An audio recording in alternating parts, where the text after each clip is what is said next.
माननीय स्पीकर महोदय, आप एक बार फिर निर्वाचित होकर हमारे सदन के स्पीकर बने हैं। मैं आपको पूरे सदन की ओर से बहुत बहुत बधाई और आपके इस कार्यकाल के लिए शुभकामनाएं देता हूं। बड़ी संख्या में नए सदस्य 18वीं लोकसभा में चुनकर आए हैं। बहुत सारे पुराने भी आए हैं। नए वालों को भी और पुराने वालों को भी सदस्य चुनकर जो आए हैं, संसद के सदस्य बने हैं, आपको भी ढेरों शुभकामनाएं और बहुत बहुत बधाई देना चाहता हूं। माननीय अध्यक्ष जी, 2024 का ये चुनाव नीति, नियत, निष्ठा और निर्णयों पर विश्वास का चुनाव है और जनता ने इस पर मोहर लगाई है। फिर एक बार मोदी जी के नेतृत्व में एनडीए की सरकार बनाई।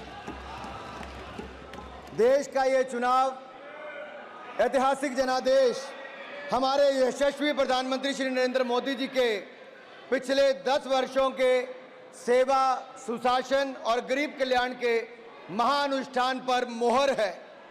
देश को जरूरत थी एक स्थिर और निरंतर सरकार की, और देश ने एक स्थिर, निरंतर और प्रभावी सरकार को फिर चुना है और मोदी जी को फिर देश का प्रधानमंत्री चुना है।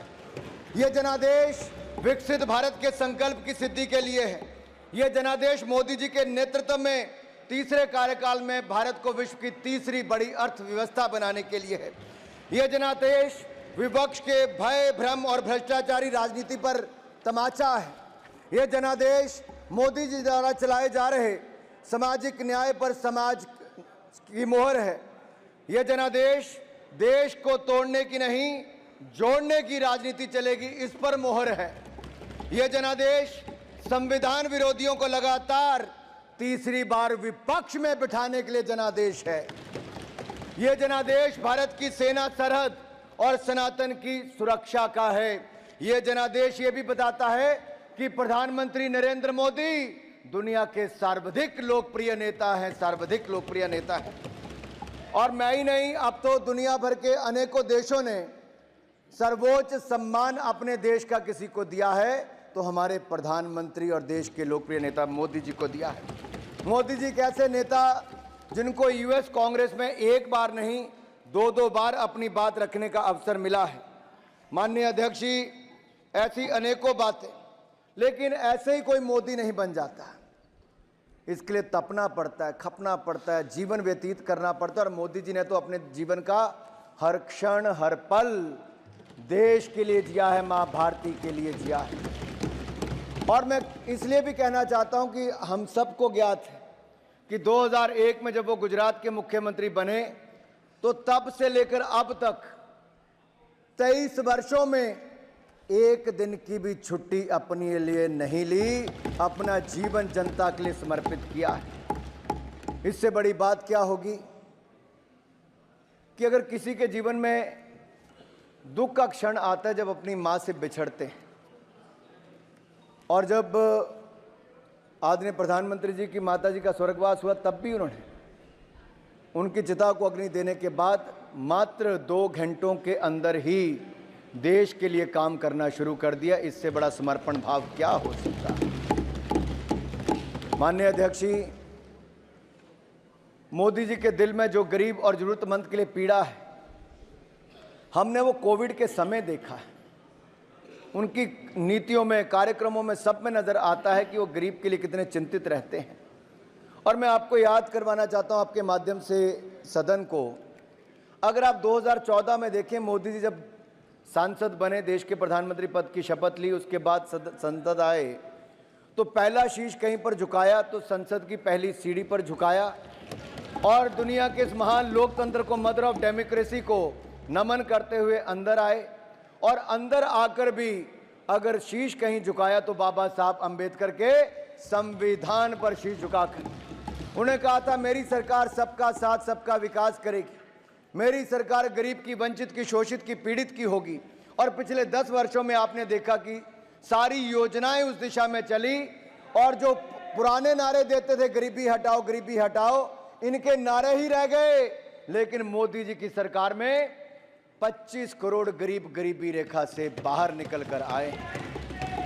मल्टी डायमेंशनल पॉवर्टी इंडेक्स के ये बड़ा आंकड़ा देखने को मिलता है और मैं आपसे कहना चाह रहा था कि जो कोविड के समय हुआ, पिछले 100 वर्षों में दुनिया ने सबसे बड़ी त्रासदी तब देखी।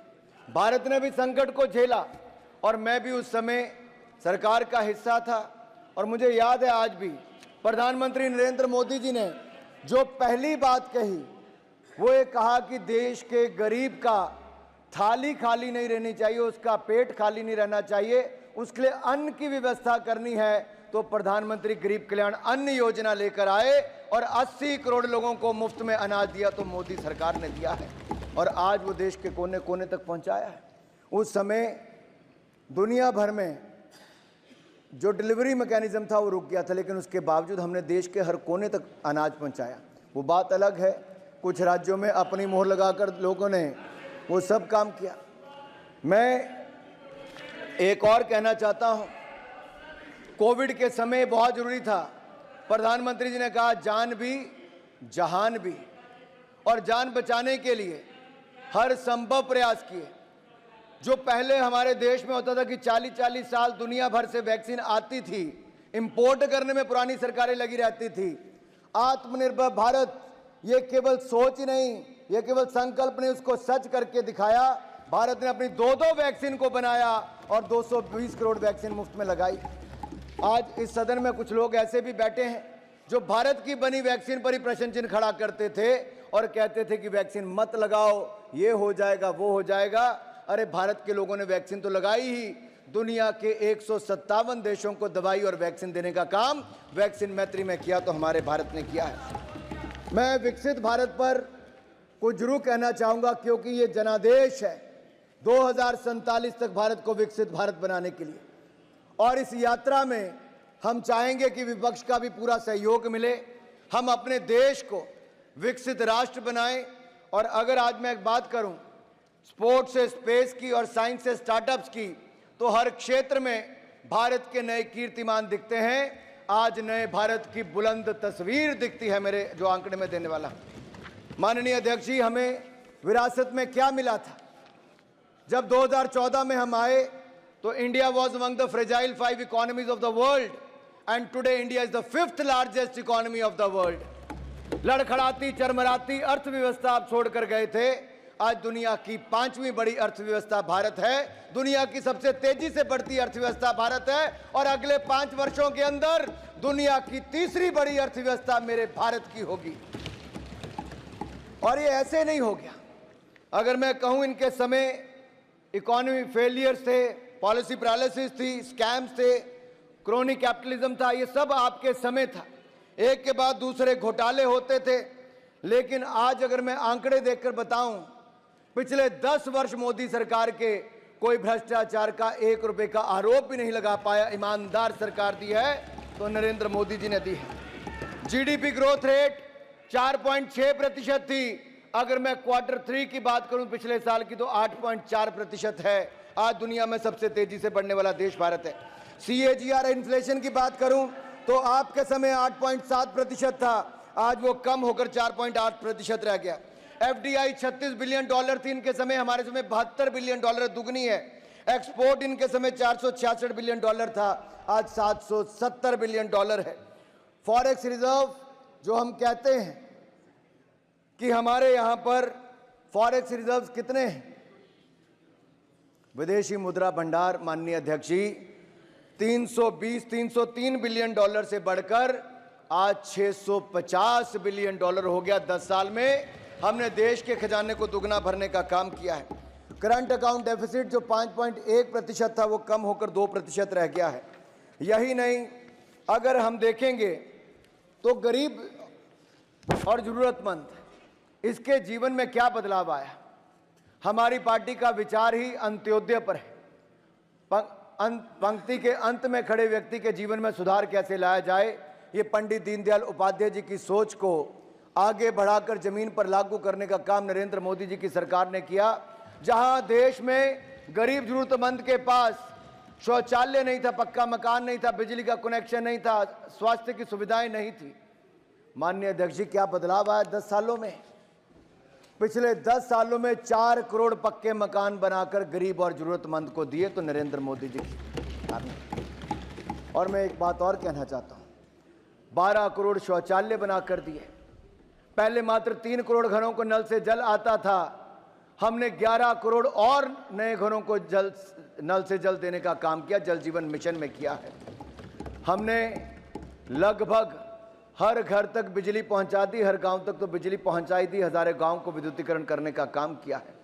और यही नहीं, आज देखा जाए तो जल जीवन मिशन के अलावा स्वच्छता अभियान के अंतर्गत जहां वॉश हम कहते हैं, वाटर सैनिटेशन और हाइजीन, इस क्षेत्र में बहुत काम किया है जो सस्टेनेबल डेवलपमेंट गोल के साथ जुड़ा है। लेकिन स्वास्थ्य के क्षेत्र में गरीब को लगता था कि वो अपना इलाज कहाँ करवाए, उसके पास पर्याप्त धन नहीं होता था। आयुष्मान भारत योजना नरेंद्र मोदी जी की सरकार लेकर आई और 60 करोड़ लोगों को 5 लाख का इलाज बिल्कुल मुफ्त में देने का कार्य किया, तो मोदी सरकार ने किया। और अब 70 वर्ष से ज़्यादा की उम्र वालों को 5 लाख रुपए का इलाज बिल्कुल मुफ्त में मिलेगा, तो एनडीए की सरकार ने देना शुरू कर दिया है। माननीय अध्यक्ष जी, एक नहीं अनेकों ऐसे उदाहरण हैं जिससे गरीब के जीवन में बहुत बड़ा बदलाव आया। और जब मैं कहता हूं कि 25 करोड़ लोग गरीबी रेखा से बाहर आए, तो ये उन लोगों के लिए संदेश है जिन्होंने 60 साल राज किया, गरीब को और गरीब किया, लेकिन हमने 10 सालों में वो करके दिखाया, क्योंकि गरीब मां के बेटे को आज देश के प्रधान सेवक के रूप में काम करने का अवसर मिला, तो उन्होंने उनको गरीबी रेखा से बाहर निकालने का काम किया। जब गरीब गरीबी रेखा से बाहर निकलता है तो उसकी क्रय शक्ति और बढ़ती, खरीदने की शक्ति बढ़ती है, उससे डिमांड और जनरेट होती है, उससे प्रोडक्शन को और बल मिलता है, और कारखानों में रोजगार स्वरोजगार के अवसर मिलते हैं, हमारी अर्थव्यवस्था को और बल मिलता है। यही नहीं, हमारे देश में ईज ऑफ डूइंग बिजनेस और ईज ऑफ लिविंग के क्षेत्र में कैसे बदलाव हुआ।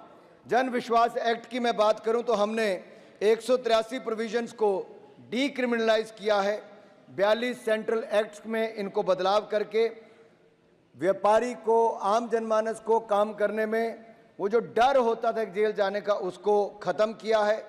और ईज़ ऑफ डूइंग बिजनेस में मैं कहना चाहता हूँ, 63,000 के लगभग कंप्लाइंसेस देश में होती थी, 39,000 कंप्लाइंसेस के बर्डन को ख़त्म कर दिया है, और आगे निरंतर प्रयास जारी है कि हम इसको और सुधार करेंगे और जनता को काम करने में और अवसर मिलेंगे।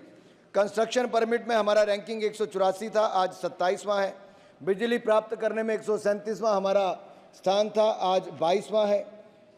माइनॉरिटी इन्वेस्टर्स की प्रोटेक्शन में 13वां स्थान था, आज वो 25वां है। और ये सारे कदम हमने उस दिशा में उठाए, और देश के युवाओं में नरेंद्र मोदी जी का विश्वास, ये एक आंकड़ा मैं आपके सामने कहना चाहता हूं जो बदलाव दिखाता है। स्टार्टअप हमारे देश में मात्र 350 थे, हम दुनिया में कहीं खड़े नहीं थे, आज वो 350 से बढ़कर 1 लाख से ज़्यादा स्टार्टअप हो गए। और माननीय सभापति जी, इसके साथ साथ हमारा भारत दुनिया का तीसरा बड़ा स्टार्टअप इकोसिस्टम बन गया, तीसरा बड़ा स्टार्टअप इकोसिस्टम। हमारे यहाँ पर मात्र 3 से 4 यूनिकॉर्न थी, आज लगभग 107 से ज़्यादा यूनिकॉर्न बनी है। एक यूनिकॉर्न का मतलब है 8,500 करोड़ से ज़्यादा उसकी वर्थ होना। आज स्पेस सेक्टर भी हमने खोल दिया है, 160 से ज़्यादा स्पेस सेक्टर में स्टार्टअप्स हैं। एग्रीकल्चर के क्षेत्र में 7,000 से ज़्यादा स्टार्टअप्स हैं। लेकिन इन सब के लिए पैसा कहाँ से मिलता है? बैंकिंग क्षेत्र तो पिछली सरकार ऐसा छोड़कर गई थी कि ऐसा लगता था देश के सारे बैंक बंद ही हो जाएंगे, चरमरा जाएंगे। 12 में से 11 की स्थिति तो घाटे वाली थी, अधिकतर पीसीए फ्रेमवर्क में थे। लेकिन हमारी 4R स्ट्रैटेजी ने देश में वो बदलाव किया, रिफॉर्म लाकर, रेजोल्यूशन, रिकवरी लाकर, रिकॉग्निशन, रिकैपिटलाइजेशन, इन चारों के वजह से आज क्या बदलाव हुआ है। आप कल्पना कीजिए, हमारे यहाँ पर जो 36,000 करोड़ का मुनाफा आता था पब्लिक सेक्टर बैंक का, आज बढ़कर 1,41,000 करोड़ हो गया, 1,41,000 करोड़। और जो नॉन परफॉर्मिंग एसेट्स एनपीए थे वो 15% से कम होकर मात्र 3% रह गए। अब ये और कम होने वाले, हमारे बैंक और मजबूत होने वाले हैं। बैंकों की मार्केट कैपिटलाइजेशन जो 4,50,000 करोड़ थी वो बढ़कर 17 लाख करोड़ हो गई, लगभग 4 गुना ज़्यादा हो गई। इनके समय फ़ोन बैंकिंग चलती थी, फ़ोन होता था, बैंक वाले पैसे दे देते थे और वो पैसा लेकर विदेश भाग जाते थे। हमने एनडीए में भी कमी लाए हैं, स्ट्रेस्ड एसेट में भी कमी लाए हैं। आज उसका प्रभाव माननीय सभापति जी ये फर्क पड़ता है। 2014 में एजुकेशन लोन पर इंटरेस्ट था 14.25%, जो कम होकर रह गया लगभग 9%। होम लोन मिलता था 10.15% इंटरेस्ट रेट पर, आज मिलता है 8.40% पर। ऑटो लोन था 10.95% पर, आज रह गया 8.75% पर। पर्सनल लोन था 14.25% इंटरेस्ट पर, आज है 11.5% पर। ये सारी चीज़ें तो हुई, लेकिन फॉर्मलाइजेशन ऑफ इंडियन इकोनॉमी किन आधार पर हुई है? इसके लिए डिजिटाइजेशन, इजी क्रेडिट और फॉर्मलाइजिंग एम्प्लॉयमेंट, इसका बहुत बड़ा रोल रहा।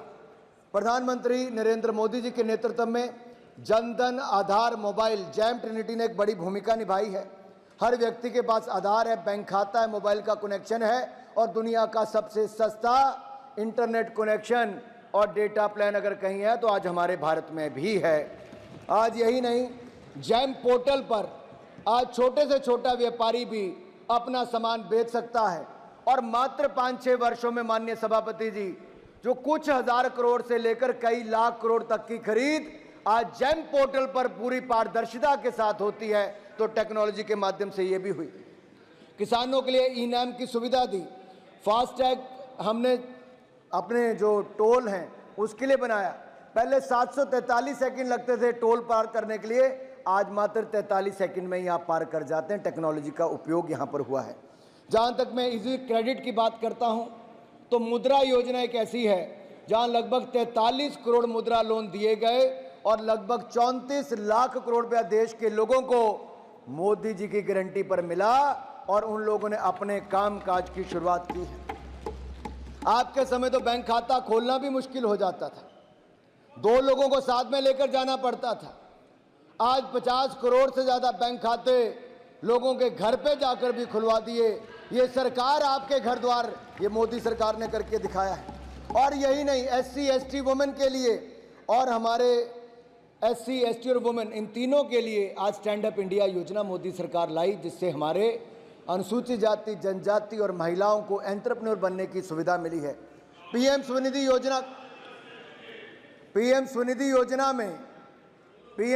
योजना में लगभग 70 लाख स्ट्रीट वेंडर्स को, रेडी पटरी वालों को बगैर किसी गारंटी के अगर पैसा मिला और अपना व्यापार करने का अवसर मिला तो नरेंद्र मोदी जी की NDA की सरकार में मिला। माननीय सभापति जी, ये कहना आसान होता है, ये कोविड के समय भी जो मदद मिली 10-10 हज़ार रुपये से शुरू किया था। जिन लोगों ने समय पर पैसा वापस कर दिया, डिजिटल पेमेंट से वापस किया, उनका इंटरेस्ट भी माफ़ हो गया। 10,000 की बजाय आज 20,000 का पैसा मिला, 20,000 से 50,000 मिला और आज उनका व्यापार भी बना, कई उनमें से लखपति भी बन गए। अब तो हम ग्रामीण क्षेत्र में भी स्वनिधि योजना लाने वाले, ग्रामीण क्षेत्र के रेडी पटरी वालों को भी इसका लाभ मिलने वाला है। हमने नए लेबर लॉज लाए और इसके कारण हमें फ़ायदा मिला। ई श्रम हमने इसको फॉर्मलाइज किया, जो इनफॉर्मल सेक्टर में लोग काम करते थे। आज लगभग 30 करोड़ ई श्रम कार्ड बने हैं और EPFO में अगर मैं कहूँ रजिस्ट्रेशन जो नई हुई है वो लगभग 7 करोड़ 40 लाख है, जो 2018 से लेकर 2024 तक हुई। इससे पता लगता है देश में रोजगार की संभावनाएं भी बहुत बड़ी हैं। डिजिटल इंडिया, अगर मैं OTT प्लेटफॉर्म्स की बात करूं या फिर कोविन ऐप की बात करूं, आरोग्य सेतु ऐप की बात करूं, ई नाम से लेकर हमारे जैम पोर्टल की बात करें या digital OPD services, digital courts की बात करें, आज हर क्षेत्र में डिजिटाइजेशन का बहुत बड़ा फर्क पड़ा है। एक पूर्व वित्त मंत्री हैं, उन्होंने बड़ा मजाक उड़ाया था। उन्होंने कहा था कि प्रधानमंत्री जी ये बताइए, गांव में किसको इंटरनेट की सुविधा मिलेगी? कहाँ कोई 7.5 रुपये में आलू या टमाटर खरीद पाएगा? कैसे पैसों का लेन देन हो पाएगा?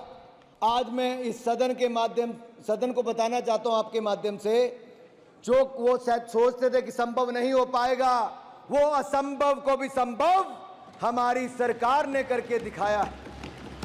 आज भीम UPI आज दुनिया भर में सबसे ज़्यादा डिजिटल पेमेंट्स, आज दुनिया की 40% डिजिटल पेमेंट कहीं होती है तो हमारे भारत में होती है। रेडी वाला भी करता है, चाय वाला भी करता है, पटरी वाला भी करता है, बड़ा से लेकर बड़ा व्यापारी, छोटे से छोटा व्यापारी भी करता है। 100 बिलियन से ज़्यादा ट्रांजैक्शंस होती हैं, 13 लाख करोड़ से ज़्यादा का लेन देन होता है। मैं आपके माध्यम से माननीय सभापति जी ये कहना चाहता हूँ, ये भारत को जहां रोकना चाहते थे वहां भारत रुकने वाला नहीं है, क्योंकि आपको दिखेगा कि कैपिटल एक्सपेंडिचर की जब मैं बात करता हूं, अगर 2 साल पहले 7.5 लाख करोड़ था तो पिछले साल 10 लाख करोड़ था, अब 11,11,111 करोड़ रुपया कैपिटल एक्सपेंडिचर आज तक के इतिहास में सबसे ज़्यादा हुआ है। मैं कुछ आंकड़े आपके सामने रखना चाहता हूं और आशा करता हूं सदन को भी उसके लाभ मिल पाएगा, थोड़ी जानकारी मिलेगी। अगर 2014 में हम कहां खड़े थे, 2014 में 74 एयरपोर्ट थे, आज 150 एयरपोर्ट हैं। 2014 में 206 रूट थे, आज 609 रूट है। 2014 में हम कहीं नहीं थे, आज दुनिया की तीसरी बड़ी डोमेस्टिक एविएशन मार्केट है। 2014 में हम 96,000 किलोमीटर नेशनल हाईवे थे, आज 1.5 लाख किलोमीटर नेशनल हाईवे है। 2014 में 3,20,000 किलोमीटर ग्रामीण सड़कें थी, आज लगभग 7 लाख किलोमीटर से ज़्यादा ग्रामीण सड़कें हैं।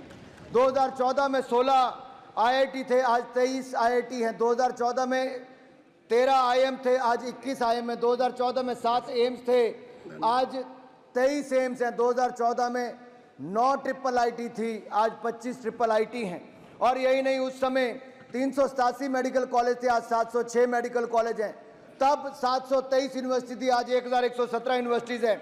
तब 50,000 सीटें MBBS की थी, आज 1,01,000 से ज़्यादा सीटें MBBS की हैं। तब 31,000 के लगभग पोस्ट ग्रेजुएशन की सीटें हैं, आज 65,000 के लगभग सीटें हैं।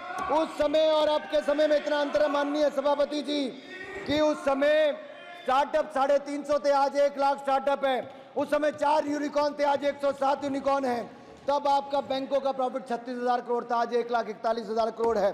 तब NPA 15% था, 3%। तब मार्केट कैप बैंकों की 4 लाख करोड़ थी, आज 17 लाख करोड़ है। आज कैपिटल एक्सपेंडिचर हमारा कई गुना ज़्यादा बढ़ गया है। मैरीन एक्सपोर्ट की बात करूं तो उस समय $5 बिलियन था, आज $8.9 बिलियन हो गया। इलेक्ट्रॉनिक्स का एक्सपोर्ट हमारे $6 बिलियन था, आज $24 बिलियन, 4 गुना ज़्यादा हो गया है। टॉय एक्सपोर्ट हमारा उस समय 96 मिलियन था, आज 326 मिलियन, 3 गुना से ज़्यादा हो गया। फॉरेक्स रिजर्व्स हमारे $320 बिलियन से बढ़कर $650 बिलियन हो गए।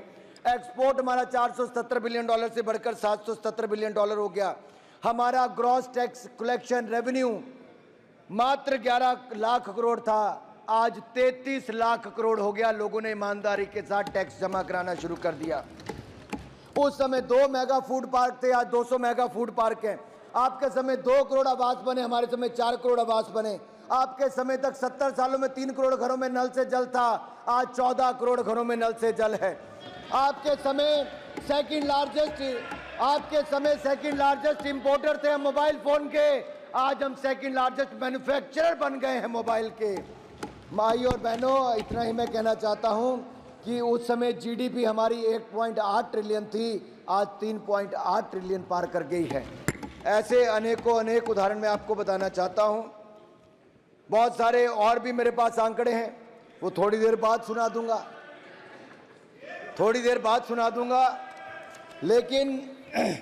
लेकिन इतना जरूर कहूंगा, आज जहां एक और सड़कें बन रही हैं, रेलवे बन रहा है, हवाई पट्टियां बन रही हैं, वहीं बुलेट ट्रेन से लेकर वंदे भारत आपके समय एक नहीं थी, आज लगभग 100 वंदे भारत ट्रेन आज अलग अलग रूटों पर देश में चल रही। मेरे साथियों, नेचुरल गैस पाइपलाइन आज 23,000 किलोमीटर से ज़्यादा बिछ गई है। 12,000 किलोमीटर से ज़्यादा भारतमाला परियोजना में प्रोजेक्ट बन गए। आपके समय 12 किलोमीटर नेशनल हाईवे बनता था एक दिन में, आज हम 30 किलोमीटर नेशनल हाईवे एक दिन में बनाते हैं। आपके समय ग्रामीण सड़कें बनती थी 30 किलोमीटर एक दिन में, आज बनती है 91 किलोमीटर एक दिन में। क्या कंपैरिजन। अगर आपकी रफ्तार से देश आगे बढ़ता तो आज वहीं का वहीं खड़ा रहता। आपने 10 साल सरकार चलाई, 11वें नंबर पर ही खड़ी रही। भारत की अर्थव्यवस्था हमने 5वें नंबर पर पहुंचाने का काम किया। हमने कॉर्पोरेट टैक्स रेट को कम करके 15% किया। और यही नहीं माननीय अध्यक्ष जी, जब कोविड के टाइम पे लोगों को पैसा चाहिए था अपना व्यापार करने के लिए, तो इनकम टैक्स का रिफंड रिकॉर्ड समय के अंदर जनता को वापस करने का निर्णय प्रधानमंत्री नरेंद्र मोदी जी ने करवाया।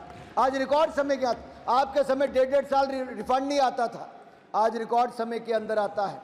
और यही नहीं, हमने बैंकों से लगभग 4 लाख करोड़ रुपया emergency credit line guarantee scheme के माध्यम से दिया और 20% additional working capital, 20% additional working capital महाराज जी आप जैसी कई कंपनियों को दिया है तो भारत सरकार ने बगैर किसी गारंटी के दिया, जो किसी सरकार ने नहीं दिया था। और यही नहीं, पीएलआई स्कीम की मैं बात करूं तो पीएलआई स्कीम में 8 लाख करोड़ रुपए के लगभग 8 लाख करोड़ के इंक्रीमेंटल सेल्स देखने को मिलती है। और यही नहीं, हमारी सरकार में विकास तो हुआ, विकास भी विरासत भी, ये हमारी सरकार की पहचान है। एक मिनट माननीय सदस्यगण, आप बैठे बैठे कमेंट्स नहीं कह रहे और सीनियर लीडर महाराज जी की तो आदत पड़ गई बैठे बैठे कमेंट्स करने की। राष्ट्रपति का अभिभाषण हो तो कमेंट्स करे, तो कमेंट नो, गलत, नो। धन्यवाद अध्यक्ष जी, धन्यवाद अध्यक्ष जी। क्योंकि मैंने विकास भी और विरासत की बात भी की तो दयानिधि मारन जी का चिल्लाना तो सही था, क्योंकि इनके नेता वहां पर बैठ कर कहते हैं कि सनातन धर्म बीमारी की तरह इसको जड़ से मिटाना है। इनके नेताओं ने वहां पर कहा है, इनके नेताओं ने कहा है। शर्म आनी चाहिए, माफी मांगनी चाहिए देश से इनको। अगर ये मुझे चाहते मेरा भाषण उस दिशा में जाए तो मुझे करने में कोई आपत्ति नहीं है, लेकिन ये शब्द जो इन्होंने कहे, सनातन धर्म को जो नीचा दिखाने का प्रयास किया, सनातन धर्म को आपने एड्स HIV के साथ जोड़ने का काम किया, इनके पार्टी के नेताओं ने जो कहा ये मंजूर नहीं है। अरे मुगल आए आकर चले गए, अंग्रेज आए आकर चले गए, सनातन था, सनातन है और सनातन रहेगा।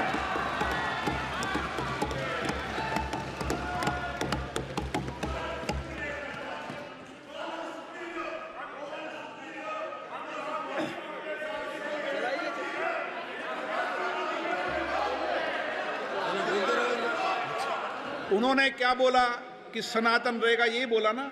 आपको आपत्ति है सनातन रहने पे? चलिए। अध्यक्ष जी, हम सबके जीवन में जो 500 साल तक हमारी पूर्व की पीढ़ियों के जीवन में भी जो समय नहीं आया, हम सौभाग्यशाली, हम कोविड से भी बच गए और जो 500 साल में किसी को अवसर नहीं मिला, वो हमारी आंखों के सामने भव्य और दिव्य राम मंदिर का निर्माण भी हुआ।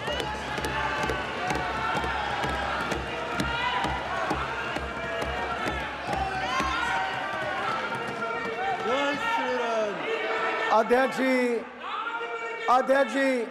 मुझे इसी बात की पीड़ा है, ये सनातन धर्म को कुचलने की बात करते हैं, जड़ से मिटाने की बात करते हैं। और राम मंदिर के प्रसारण पर रोक भी किसी सरकार ने लगाई, तो किस सरकार ने लगाई? क्यों लगाई है? क्यों लगाई थी रोक को? सुप्रीम कोर्ट से निर्णय लेना पड़ा हमें। क्यों राम का विरोध करते हैं?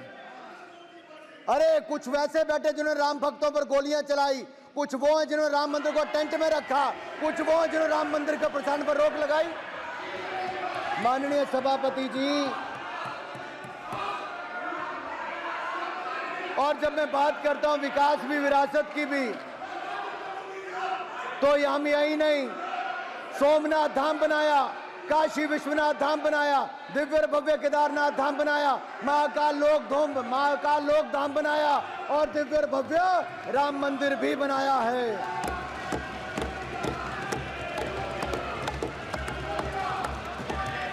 हमने बौद्ध सर्किट भी बनाया, करतारपुर कॉरिडोर, करतारपुर दा लांगा भी खुलवाया, जो कोई नहीं करवा पाया। पंडित नेहरू की गलती थी, जिन्होंने आजादी के समय, पार्टीशन के समय करतारपुर का हमारा गुरुद्वारा भी उस तरफ छोड़ दिया। दूरबीन लगाकर दर्शन करते थे।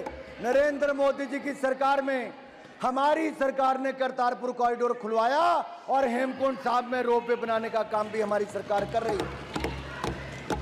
माननीय अध्यक्ष जी, 550वां प्रकाशोत्सव गुरु नानक देव जी का मनाया, 400वां प्रकाशोत्सव गुरु तेग बहादुर जी का, 350वां गुरु गोविंद सिंह जी का हमारी सरकार ने मनाया है। और यही नहीं, माननीय सदस्य अगर साहिबजादों का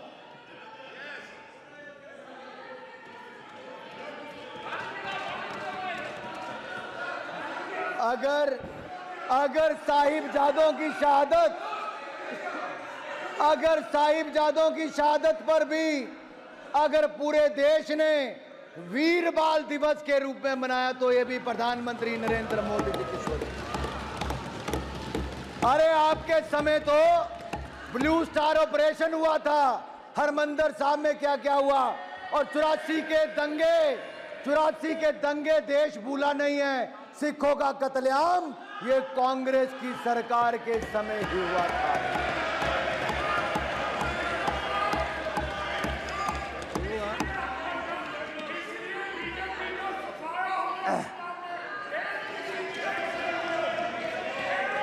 माननीय अध्यक्ष जी, भारतीय जनता पार्टी को समर्थन मिला पंजाब में कि हमारा वोट शेयर 3 गुना ज्यादा पंजाब की जनता ने बढ़ाया है। लेकिन मैं इन लोगों से ज्यादा अपेक्षा रखता भी नहीं। अरे इन्होंने इस चुनाव में भय भ्रम की राजनीति की, और इन्होंने यहां तक कि वो लोग जो प्रधानमंत्री जी के बारे में कहते थे बोटी बोटी नोच लेंगे, आपने उनको भी टिकट देकर सांसद बनाने का काम किया। क्या कहते थे? बोटी बोटी। मैं पूछता हूं साहब, क्या कहा? अरे किसको टिकट दिया? टुकड़े टुकड़े की सोच वाले टुकड़े टुकड़े गैंग वालों को कांग्रेस में शामिल किया और उनको भी टिकट देने का काम भी किया। अरे जो अफजल गुरु की फांसी माफ कराने की बात करते हैं उनको दिया, जो भारत का नामो निशान मिटाने की बात करते हैं उनको कांग्रेस ने टिकट क्यों दिया? मेरा सवाल ये खड़ा होता है। मैं सवाल पूछता हूं सभा पटल से, ऐसी कौन सी मजबूरी थी कि राहुल गांधी जी को प्रतिबंधित? एक मिनट, सभा पटल से नहीं, सभा पटल के माध्यम से। पानी माननीय सदस्य को करेक्शन कर ले, सभा पटल से नहीं, सभा पटल के माध्यम। बिल्कुल, मैं क्षमा चाहता हूं अध्यक्ष जी, आपके माध्यम से करेक्ट कर दे। मैं यही बात दोबारा आपके माध्यम से कहना चाहूंगा अध्यक्ष जी, मैं आपका संरक्षण चाहता हूं। अगर मेरी बार में सत्य ना हो तो मुझे कोई भी खड़ा होकर टोक सकता है। ये क्यों आप कह सकते हो टोक सकता है? आपको अधिकार दिया है क्या? कोई नहीं टोकेगा, सबको। आपका बहुत धन्यवाद अध्यक्ष जी, आपका संरक्षण ऐसे ही मिलता रहे तो धन्यवाद प्रस्ताव पे चर्चा अच्छी हो जाएगी। अध्यक्ष जी, सवाल ये खड़ा होता है कि जिस सदन में हम बैठे हैं, घटना पुराने सदन की है, क्या देश का कोई भी व्यक्ति संसद पर हमला होना देखना चाहेगा? क्या आप में से कोई चाहेगा? तो जो उस हमले में शामिल थे, क्या उनको कड़ी से कड़ी सजा मिलनी चाहिए थी कि नहीं मिलनी चाहिए थी? अगर उनको कड़ी से कड़ी सजा देश के न्यायालय ने दी, फांसी की सजा दी, तो बचाने के लिए सड़कों पर जो उतरे उनके साथ आप समर्थन कर रहे हैं? उनके साथ आप उतर गए बचाने के लिए। अरे कोई और नहीं मिला 140 करोड़ भारत में? क्या मजबूरी थी इनकी? क्या मजबूरी थी? और अब आप जहां से चुनाव लड़ने गए वहां से किसी और का नहीं। अध्यक्ष जी, पीएफआई जैसी संस्थाओं का, मुस्लिम लीग जैसी संस्थाओं का समर्थन लेकर भी कुछ लोग चुनकर आए हैं। देश जवाब मांगता है। ऐसी कौन सी मजबूरी थी? कौन सी मजबूरी थी? कौन सी मजबूरी थी? अरे इनका इतिहास ही वैसा रहा है।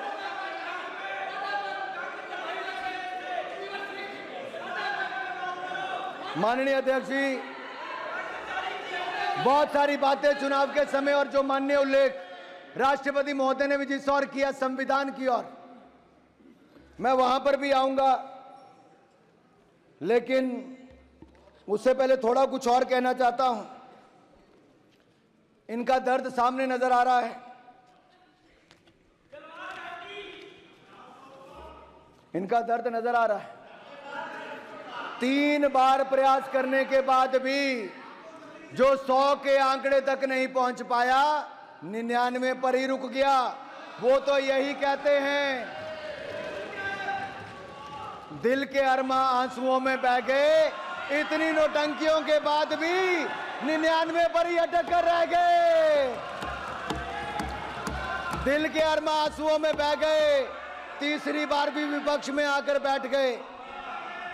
माननीय अध्यक्ष जी, देवर इन द नर्वस 90s, ये नर्वस 90s में आकर इनके हाथ पैर फूलने शुरू हो गए। एक बात मैं कहना चाहता हूं, एक बात तो अच्छी हुई अध्यक्ष जी कि माननीय राहुल गांधी जी नेता प्रतिपक्ष बने हैं। मैं अपनी ओर से राहुल गांधी जी को नेता प्रतिपक्ष बनने पर बहुत बहुत बधाई और शुभकामनाएं देता हूं। राहुल गांधी जी का नेता प्रतिपक्ष बनना इसलिए भी महत्वपूर्ण है क्योंकि पिछले 2 दशकों में ये पावर विदाउट रिस्पॉन्सिबिलिटी एंजॉय कर रहे थे, ये मजा लेते थे, लेकिन अब इनको पावर के साथ साथ रिस्पॉन्सिबिलिटी भी लेनी पड़ेगी। इसलिए जो मोदी जी को कहते हैं कि मोदी जी की तीसरी टर्म अग्नि परीक्षा है, ये तीसरी टर्म मोदी जी की अग्नि परीक्षा नहीं, ये अग्नि परीक्षा विपक्ष की है, विपक्ष के नेता की है। क्या वो विपक्ष को एकजुट रख पाएंगे? क्या वो पहले की तरह जो 50%, माननीय अध्यक्ष जी, जिनको लोकसभा बंक करने की आदत थी, 50% से कम हाजिरी थी, क्या वो सारा दिन लोकसभा में बैठ पाएंगे? अच्छा नहीं है, ओह आज भी नहीं है अध्यक्ष जी। क्या वो लोकसभा में बैठ पाएंगे? देर शाम तक बैठना पड़ेगा। जैसा माननीय प्रधानमंत्री जी इस पार्लियामेंट हाउस में रहते हैं, अब आपको अनुपस्थित जमींदारी नहीं चलेगी। Absentee landlordism want work, absentee landlordism want work. अध्यक्ष जी, माननीय अध्यक्ष जी,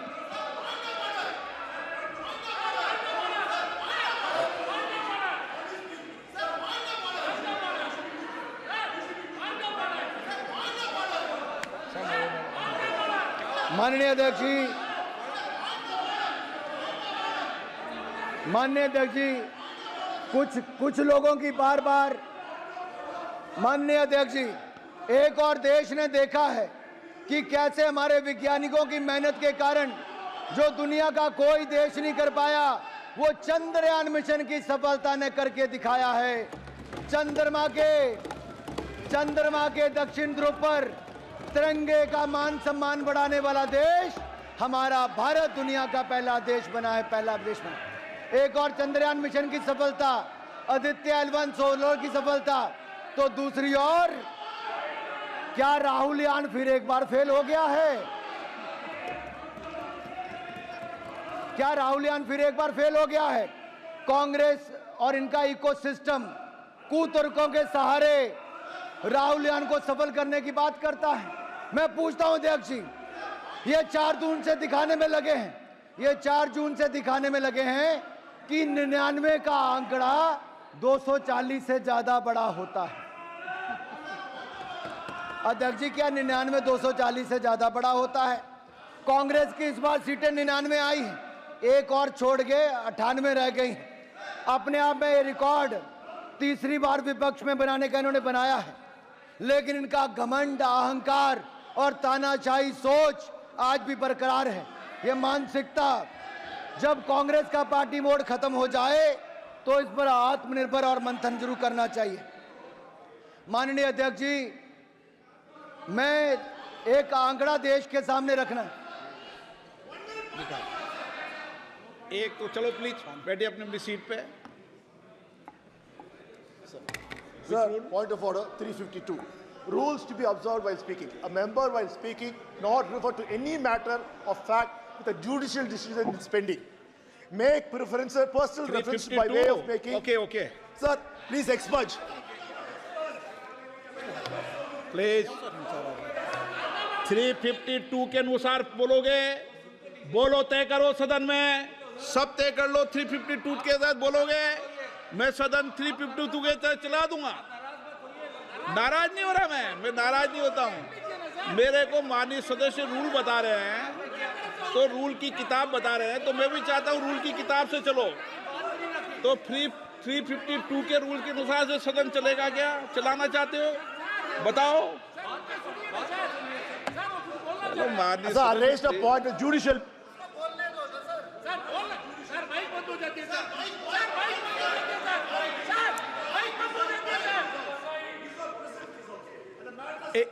okay okay please okay okay.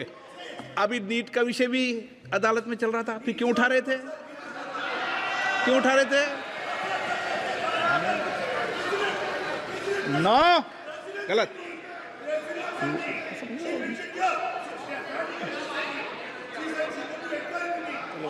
अच्छा माननीय सदस्य, नीट का विषय अभी सुप्रीम कोर्ट में नहीं चल रहा, फिर क्यों उठा रहे थे आप? नो, अनुराग ठाकुर जी। माननीय अध्यक्ष जी धन्यवाद।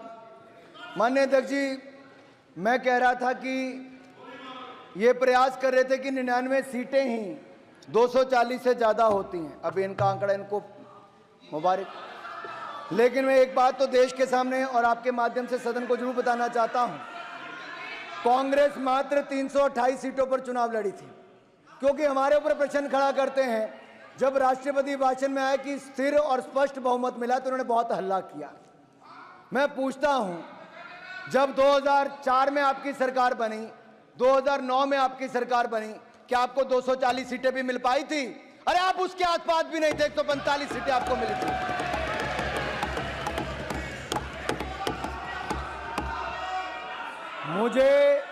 मुझे जितना मजबूर करोगे कांग्रेस की उतनी परतें खुलती जाएंगी। कांग्रेस, अब माननीय अध्यक्ष जी, ये लड़े ही मात्र 60% सीटों पर थी। ये देश की सबसे पुराना राजनीतिक दल मात्र 60 सीटों पर चुनाव लड़ा, 60% सीटों पर, 328 सीटों पर, और उनमें से भी 70% सीटों पर कांग्रेस हार गई। जनता ने इनको नकार दिया है।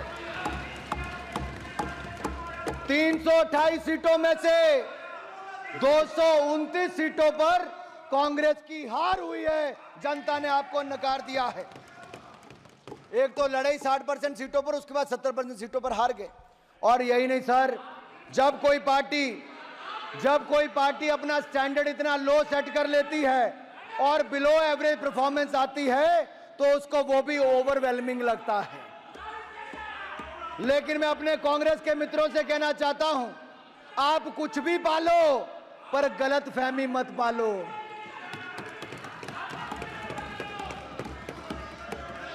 अगर आपको ये चार्ट देखना है तो इस चार्ट में अध्यक्ष जी मैं सभा पटल पर रख सकता हूं, कांग्रेस की कितनी सीटें कब कब आई। ये चार्ट बहुत कुछ दिखाता है माननीय अध्यक्ष जी। ये चार्ट में ये दिखता है कि यूपीए की जब आपकी पहली सरकार थी तो कांग्रेस की मात्र 145 सीटें आई थी और उस समय भारतीय जनता पार्टी की 138 सीटें थी। 7 सीटों का फर्क था। और आप में और हमारे में सिर्फ 7 सीट का अंतर था। भाजपा और कांग्रेस में सरकार आपने बनाई, हमने तो कुछ नहीं कहा। आपने 5 साल सरकार चलाई। फिर 2000 आपका उस समय वोट शेयर था मात्र 26.53%। 2009 में यूपीए की सरकार फिर आई, आपकी 206 सीटें आई। लेकिन आपके लिए वो स्थिर सरकार थी, आपके लिए वो कांग्रेस की सरकार थी, स्थिर सरकार थी।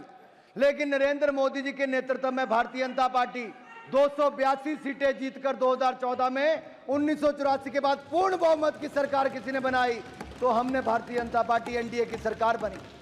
और 2019 में 303 सीटें केवल भारतीय जनता पार्टी ने जीती और हमारा वोट शेयर भी पहले से ज्यादा बढ़ा। और मैं कहना चाहता हूं माननीय अध्यक्ष जी, 31% vote share Bharatiya Janata party का 2014 में था और 37.36% वोट शेयर हमारा 2019 में था। और कांग्रेस का वोट शेयर मात्र 19.39% था, मात्र 19.39%। और इस बार भी हमारा वोट शेयर 36.56% है और 240 सीटें जीतकर और गठबंधन को पूर्ण बहुमत और स्पष्ट बहुमत मिला है।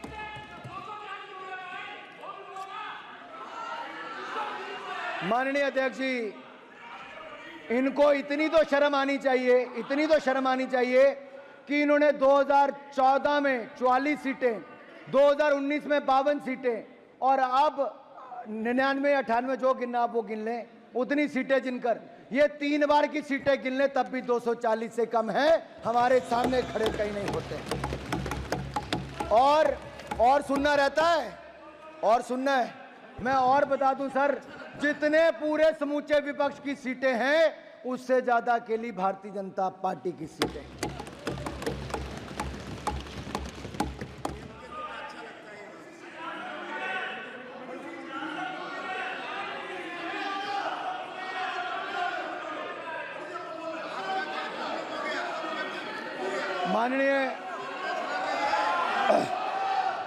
माननीय अध्यक्ष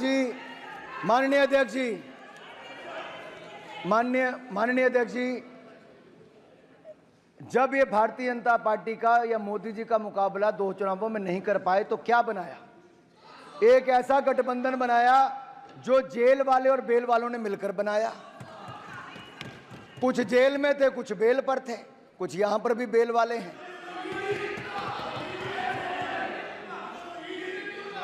माननीय अध्यक्ष जी, इतना ही नहीं, इनकी पूर्व की सरकारों में जहां कितने ही घोटाले हुए, 2G घोटाला, कॉमनवेल्थ खेल घोटाला, कोयला घोटाला, अंतरिक्ष घोटाला, देवास घोटाला, सबमरीन घोटाला, घोटाले पे घोटाला हुआ, अगस्ता वेस्टलैंड घोटाला हो, नेशनल हेरल्ड घोटाला हो, कोई घोटालों की कमी नहीं छोड़ी। इन्होंने अपने सहयोगी भी चुने तो शराब घोटाले वाले चुने, जमीन घोटाले वाले चुने, रिवर फ्रंट घोटाले वाले चुने, और तो और वो सब चुने जो जेल और बेल पर थे। माननीय अध्यक्ष जी, इनकी एक पार्टी तो ऐसी है जिसका शिक्षक भर्ती घोटाला हो, पॉन्जी स्कीम का घोटाला हो, चिटफंड घोटाला हो, वो भी साथ में ही है, जहां पेंटिंग भी 3-3 करोड़ रुपए की बिक जाती है। एक ऐसा नेता है जो अपने आप को दुनिया का सबसे ईमानदार नेता बताता था, और वो इतना ईमानदार निकला कि देखो आज जेल में है। हमने अध्यक्ष जी वर्क फ्रॉम होम तो सुना था अध्यक्ष जी,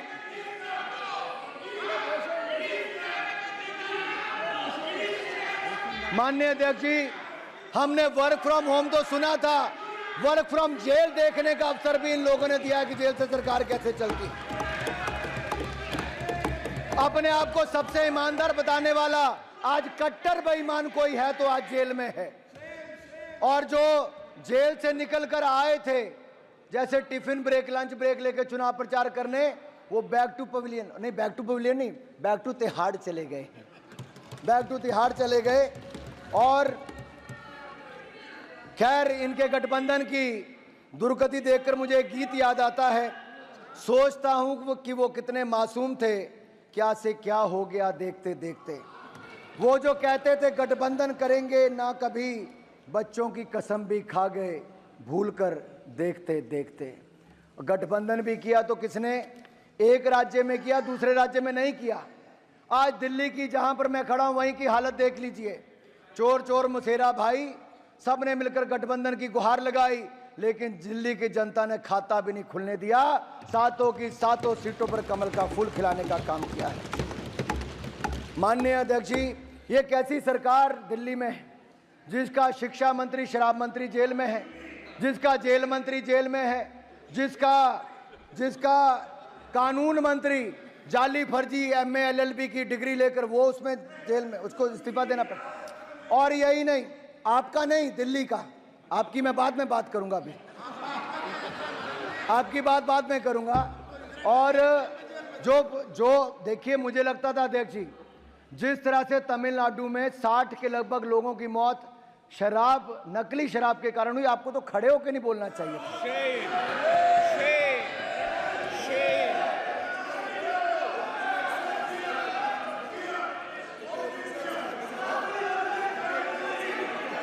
अध्यक्ष जी, जो खड़े हैं मैं समझ सकता हूं, जो बार बार खड़े हो रहे हैं, वो 2G घोटाले के समय किस किस पर आरोप लगा, मैं नहीं चाहता कि उनका नाम मैं यहां पर लूं।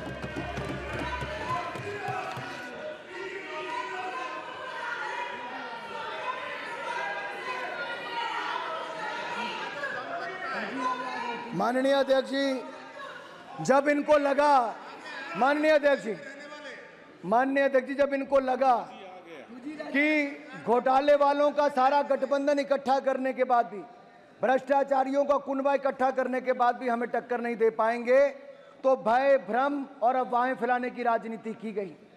क्या क्या इस चुनाव में नहीं हुआ।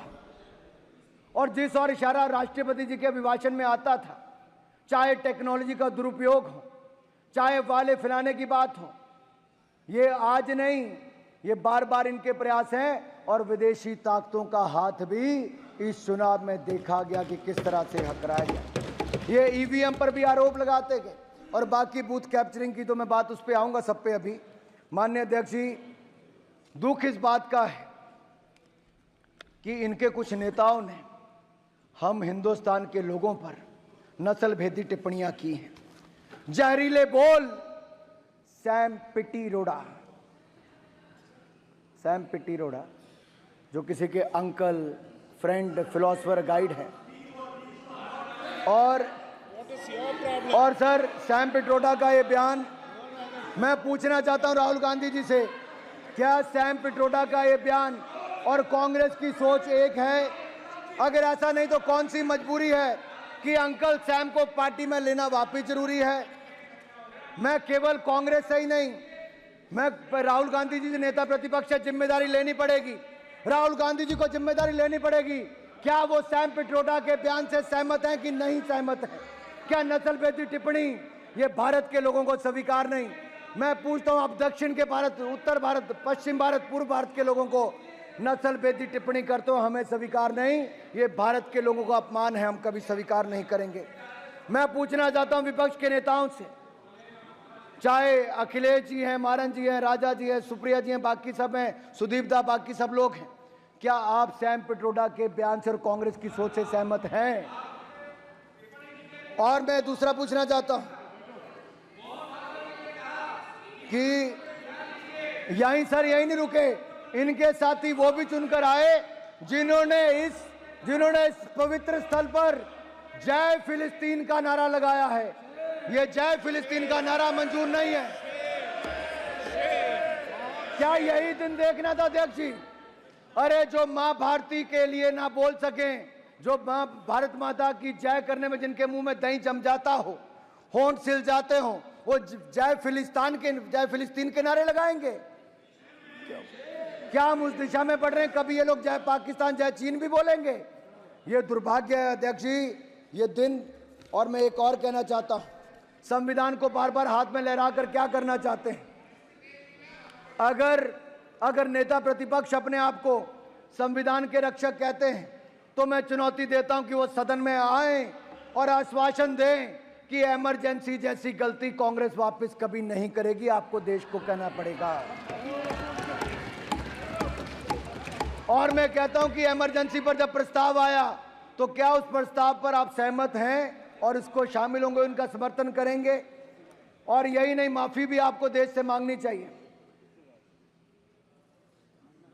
सभापति जी, संविधान is being tossed around like the world secularism was, devaluating and demeaning it, that too by a party who has forever been acting against the ethos of both the words। इन्होंने पहले कभी धर्मनिरपेक्ष शब्द का और कभी संविधान का दुरुपयोग ही किया है, और भी अपने लिए किया है। सच्चाई यह है कि जिन्होंने देश को संविधान दिया वो बाबा साहब अंबेडकर को अपमानित, प्रताड़ित, पीड़ित और पॉलिटिक्स से बाहर करने का काम किया तो आप लोगों ने ही किया था। अरे गौरव जी, दर्द होगा आपको, गौरव जी, दर्द होगा कांग्रेस को, क्योंकि आप लोगों ने ही बाबा साहब अंबेडकर के खिलाफ जो रचा वो देश जानता है, इतिहास गवाह है। दूसरी ओर प्रधानमंत्री नरेंद्र मोदी जी ने जब शपथ ली तो उसके बाद संविधान के आगे माथा टेका, तब भी और इस बार भी संविधान को नमन किया और संविधान के अनुसार देश चलाने की बात की। और मैं एक बात और कहना चाहता हूं, बाबा साहब अंबेडकर के नाम पर पंच तीर्थ किसी ने बनाया तो भारतीय जनता पार्टी एनडीए की सरकार ने बनाया।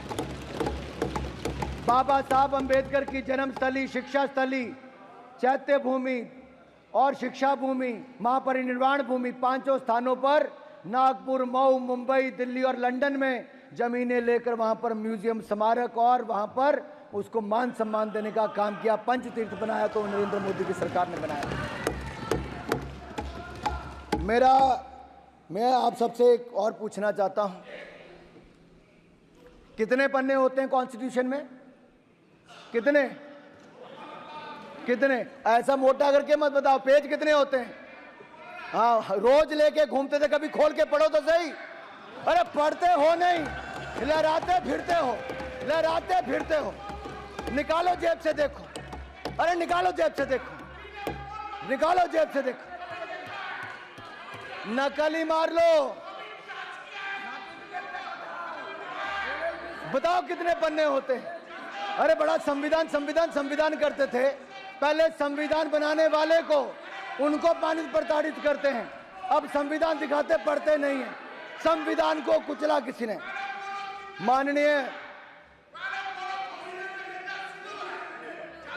माननीय सभापति जी, अगर संविधान को तार तार किसी ने किया था, संविधान को कुचलने का किसी ने काम किया था, तो वो भी आपने इमरजेंसी लगाकर किया था। देश आपको माफ नहीं करेगा। अरे 251 पन्ने होते हैं भाई साहब संविधान में, खोल के देख लो जरा। और माननीय सभापति जी, एक कहावत है, दादा आपको क्यों दर्द हो रही है? इमरजेंसी उन्होंने लगाई थी, आप ऐसे ही अपने उड़ता तीर ले रहे हो।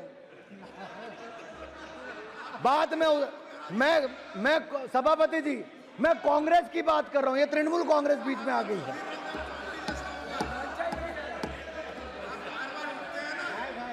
अब सच्चाई तो ये है माननीय सभापति जी, सच्चाई ये है कि जो कभी कांग्रेस के नेता सदन थे, सच्चे तृणमूल वाले इनके लिए बोलते कांग्रेस के लिए। आज कांग्रेस तो अपने नेता सदन अधीर रंजन चौधरी के लिए खड़ी नहीं हुई, एक सभा करने भी इनके नेता नहीं गए, और ममता जी के आगे उनको बेचारे को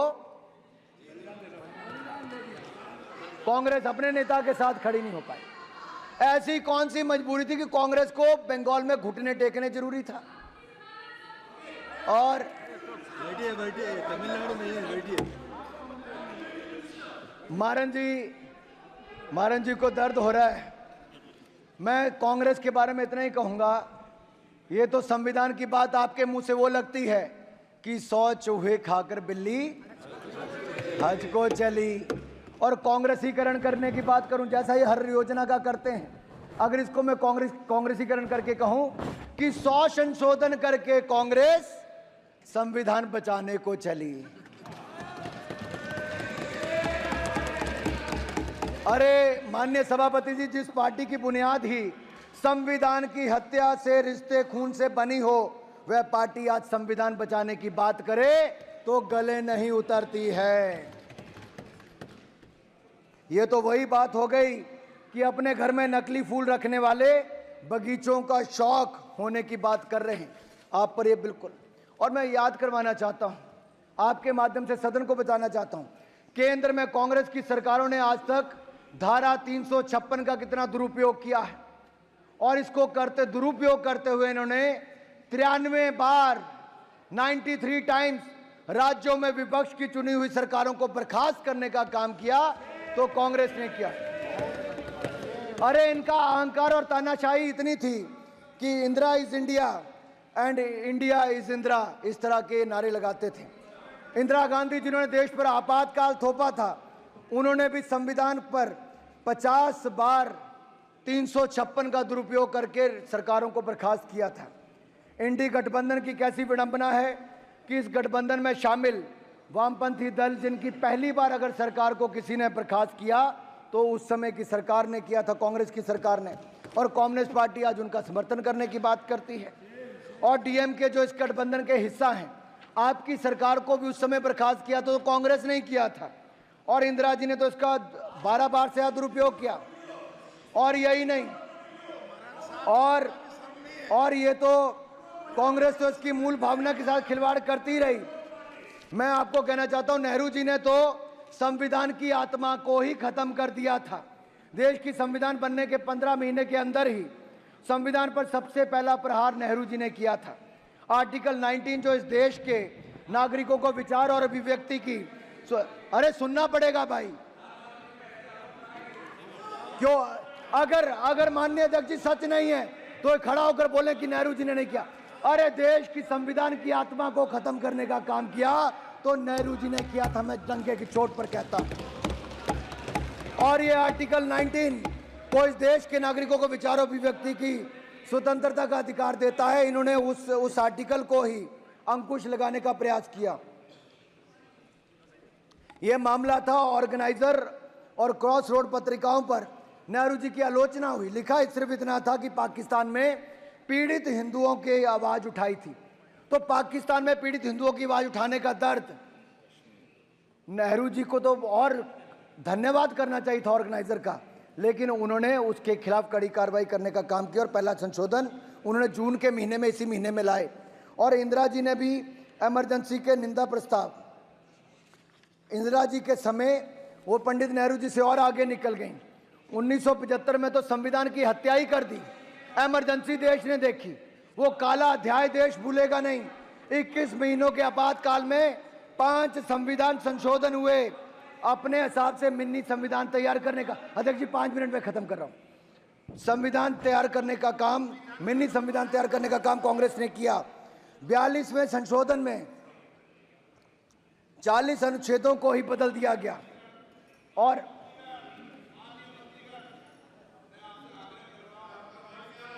अन्य सदस्य जब बोले क्रोध नहीं करें और इसको 5 साल पालन करना है। सर एक नहीं अनेक ऐसे संशोधन किए गए। उच्च न्यायालय से छीना पीएम पर नियुक्ति के व्यक्ति के चुनाव की जांच का अधिकार, न्यायपालिका से आपात की न्याय समीक्षा का अधिकार छीन लिया गया था। अनुच्छेद 368 के तहत 40 अनुच्छेदों में को बदल दिया गया था। 42वें संशोधन को तो मिनी संविधान कहा गया। ये किसी और ने नहीं, ये कांग्रेस ने संविधान के साथ खिलवाड़ किया था, जिसके लिए आपको देश से माफी मांगनी चाहिए। और यही नहीं, अगर हमारे समय मात्र 8 संविधान में संशोधन हुए, और मैं कहना चाहता हूं, मैं आपको ये कहना चाहता हूं, अधिकतर नेता जनसंघ के जेल गए थे संविधान को बचाने के लिए और इमरजेंसी के खिलाफ हमारे नेताओं ने आवाज उठाई थी। और माननीय अध्यक्ष जी, माननीय स्टालिन जी जो तमिलनाडु के मुख्यमंत्री हैं, वो भी उस समय जेल में थे। आज तो सपा वाले कांग्रेस के साथ बैठ गए, मुलायम जी भी उस समय जेल में थे। आज तो आरजेडी वाले इनके साथ बैठ गए, लालू जी भी उस समय जेल में थे। ऐसी कौन सी मजबूरी है? इमरजेंसी थोपने वालों के साथ आपको गठबंधन जरूरी है। अब आप लोकतंत्र बचाने की बात करते हो। और यही नहीं, मीसा जी, बहन मीसा जी हैं, इनका तो जन्म ही मीसा एक्ट के दौरान हुआ। देश में मीसा थोपा गया तो मीसा जी का जन्म हुआ। ना जाने कितने लोगों का जान ली गई। हर पार्टी के कार्यकर्ताओं को मौत के घाट उतार दिया गया। माननीय अध्यक्ष जी, यही नहीं, इन्होंने मैं अटल जी की 2 लाइनें कहना चाहता हूं। जो 1 साल जब इमरजेंसी का हुआ तो उन्होंने क्या कहा था? जुसलाता जेठ मास, शरद चांदनी उदास, सिसकी भरते सावन का, अंतर घट रीत गया, 1 बरस बीत गया, 1 बरस बीत गया। सिंचों में सिमट राजग, किंतु विकल प्राण विहग, धरती से अंबर तक गूंज मुक्ति गीत गया, 1 बरस बीत गया, 1 बरस बीत गया। ये हमारे नेताओं ने आप ईवीएम पर प्रश्न चिन्ह खड़ा करते थे, कहते थे ईवीएम ये हो जाएगा, वो हो जाएगा। अब मैं सभी सांसदों से पूछना चाहता हूं विपक्ष के, क्या ईवीएम ठीक थी कि नहीं थी? ईवीएम ठीक थी कि नहीं थी? माननीय अध्यक्ष जी, इन लोगों ने जम्मू कश्मीर में चुनाव में इस बार 30% वोट पहले से ज्यादा पड़ा। ये लोकतंत्र की जीत हुई है जम्मू कश्मीर में, क्योंकि वहां पर अलगाववाद, आतंकवाद पर नकेल कसी गई। जो नेहरू जी की गलती थी धारा 370 देकर और पाक ऑक्युपाइड कश्मीर पर आकर कांग्रेस ने गलतियां की, उसमें सुधार धारा 370 को सदा के लिए खत्म किया तो मोदी जी की सरकार ने किया। आज वहां पर रिकॉर्ड टूरिस्ट आ रहा है, रिकॉर्ड वोटिंग हो रही है, रिकॉर्ड निवेश आ रहा है, और अब तो अमरनाथ यात्रा भी शुरू हो गई है। जय अमरनाथ, जय भोलेनाथ। और माननीय अध्यक्ष जी, देश के लिए आर्थिक शक्ति और सैन्य शक्ति बहुत जरूरी है। हमारी सरकार बनते सशस्त्र बलों का आधुनिकीकरण मोदी सरकार ने शुरू कर दिया। और मैं कहना चाहता हूं, आपकी सरकार के समय भारत को दुनिया का सबसे बड़ा इंपोर्टर आपने बना दिया था हथियारों का, लेकिन हमारी सरकार ने, आपके समय 2014 में 1000 करोड़ से कम एक्सपोर्ट होता था, आज माननीय रक्षा मंत्री जी यहाँ पर बैठे हैं, 21,000 करोड़ का एक्सपोर्ट लगभग 21 गुना ज्यादा किया। अरे उस समय चीन सबसे बड़ा इंपोर्टर होता था, आज वो मैन्युफैक्चरर बन गया है। और हमारा भारत भी, माननीय अध्यक्ष जी, हमने ब्रह्मोस मिसाइल, सुपरसोनिक मिसाइल आज फिलीपीन और अन्य देशों को बेचने का काम आज भारत उपलब्ध करवाने का काम कर रहा है। आज 1 लाख करोड़ से ज्यादा का माननीय अध्यक्ष जी, आज 1 लाख करोड़ से ज्यादा का रक्षा उत्पादन हम खुद कर रहे हैं। रशिया से S-400 लिया, चिनूक हेलीकॉप्टर से लेकर बाकी सारे लिए, राफेल जेट हमने लिया, लेकिन भारत के अंदर हम ब्रह्मोस मिसाइल बना रहे हैं, तेजस एयरक्राफ्ट लड़ाकू विमान बना रहे हैं, INS विक्रांत भी किसी ने बनाया तो भारत ने खुद बनाया है। हमने अपनी ऑर्डिनेंस फैक्ट्रीज का निगमीकरण किया है और हमने देश की सुरक्षा को प्राथमिकता में दिया है। डिफेंस मैन्युफैक्चरिंग में आत्मनिर्भरता को आगे बल दिया है, आर्म्ड फोर्सेस को आधुनिक किया। आपने तो हमारी सेना को ना लड़ाकू विमान दिया, ना हथियार दिए, ना गोला बारूद दिया और ना ही बुलेट प्रूफ जैकेट दी। 10 साल में कुछ नहीं दिया। ये हमारी सरकार ने make in India bullet proof jacket देने का काम। माननीय अध्यक्ष जी, सुरक्षा के साथ साथ देश के अंदर आंतरिक सुरक्षा की मैं बात करूं, आज अगर देखा जाए नॉर्थ ईस्ट में 11 पीस अकॉर्ड हुए, इतिहास रचा तो हमारी सरकार ने किया है। और यही नहीं, 76% कमी इंसर्जेंसी इंसिडेंट्स में आई है और 90% हमारी सिक्योरिटी फोर्सेस की जो कैजुअलिटी में कमी आई है और 97% सिविलियन डेथ्स में कमी आई। ये अफवाह को भी हमने बहुत सारे कोनों से अलग अलग जगह से हटा दिया है। और यही नहीं, हमने CA लाकर, जिनको वर्षों से नागरिकता नहीं मिली थी, हमारी सरकार ने नागरिकता देने का काम भी CA में किया है। आपकी सरकारों में अंग्रेजों की मानसिकता दिखती थी, दंड देने वाले कानून थे, हमने न्याय देने वाला कानून आज भारत को दिया है। अब नाबालिग से बलात्कार करने वाले को फांसी की सजा होगी, देश के खिलाफ सशस्त्र उठाने वाले को, विद्रोह करने वाले को जेल होगी, राजद्रोह की जगह अब देशद्रोह कानून होगा, देश के खिलाफ बोलना गुनाह होगा, व्यक्ति विशेष के खिलाफ बोलने पर जेल नहीं होगी। आपकी पार्टी और आपकी सरकारें तो कोई बोलता तो उसको गिरफ्तार करने के लिए भेज देते हैं, बम धमाके गैस अटैक करने वाले आतंकवादी जेल जाएंगे, मॉब लिंचिंग करने वालों को भी अब फांसी की सजा होगी और बालिग से रेप करने वालों को भी सजा होगी। आतंकवादियों को जेल से बाहर जाने के सारे रास्ते बंद कर दिए जाएंगे। माननीय अध्यक्ष जी, लास्ट लाइन बोल के मैं खत्म कर रहा हूं। मैं इतना ही कहूंगा, माननीय अध्यक्ष जी, मैं इतना ही कहूंगा कि आज मोदी जी के नेतृत्व में NDA की सरकार लगातार देश को आगे बढ़ा रही है। आप चाहे जितना मर्जी विरोध कर लें, आज आपने देखा होगा ऑपरेशन गंगा चलाकर भी, या दुनिया भर के देशों में कहीं आपदा आई हो, अगर फर्स्ट रिस्पॉन्डर कोई बना है तो मदद मांगने वाले से हटकर आज भारत मददगार देश बना है। हमने कोरोना के समय करोड़ों भारतीयों को ऑपरेशन चलाकर वापस लाए और यूक्रेन से 23,000 भारतीयों को ऑपरेशन गंगा चलाकर देश में सुरक्षित लाई तो मोदी सरकार लाई। माननीय अध्यक्ष जी, हमारी सरकार, आखिरी में किसान पे बोल के अपनी बात को खत्म कर रहा हूं, ये कहते थे कि MSP बंद हो जाएगा। MSP बंद नहीं हुआ। 5.5 लाख करोड़ की खरीद आपके 10 साल में हुई थी, हमने 18,40,000 करोड़ की खरीद 10 साल में की है। आपके समय 27,662 करोड़ का बजट था, हमारे समय 1,25,000 करोड़ का बजट है। आपके समय प्रधानमंत्री फसल बीमा योजना में कुछ नहीं मिलता था, हमने 1,60,000 करोड़ रुपया प्रधानमंत्री फसल बीमा योजना में मुआवजा दिया है। आपके समय 7,30,000 करोड़ रुपया 2013-14 में किसानों को बैंकों से मिला, हमने 21 लाख करोड़ रुपया बैंकों से दिया है। आपके समय 6,000 करोड़ रुपया सिंचाई योजना पर खर्च हुआ, हमने 15,000 करोड़ रुपया खर्च किया है। आपके समय गेहूं की खरीद 2,40,000 करोड़ की हुई, हमने 12,40,000 करोड़ की।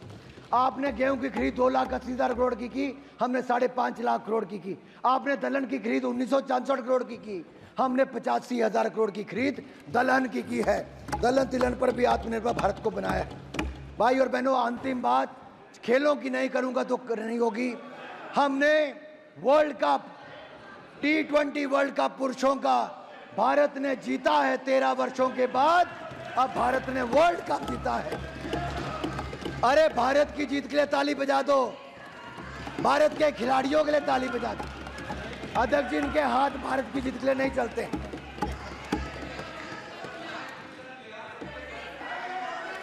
ये तब भी सवाल खड़ा करते, अध्यक्ष जी अब हमारा देश ओलंपिक 2036 में आयोजन करने की तैयारी कर रहा है, हम उस दिशा में आगे बढ़ रहे हैं। ओलंपिक में भारत ने 7 मेडल जीते, जो आज के सबसे ज्यादा है। कॉमनवेल्थ गेम में 61 मेडल जीते, और यही नहीं, भारत ने एक के बाद दूसरे में मेडल जीतने का कीर्तिमान स्थापित किया। हमने ट्राइबल के लिए रिकॉर्ड 700 से ज्यादा एकलव्य स्कूल खोलने का काम किया। महिला सशक्तिकरण पर हमारी सरकार ने काम किया। आपके समय महिलाओं को न्याय नहीं मिला। 33% आरक्षण नारी शक्ति वंदन बिल पास करके दिया तो मोदी सरकार ने दिया।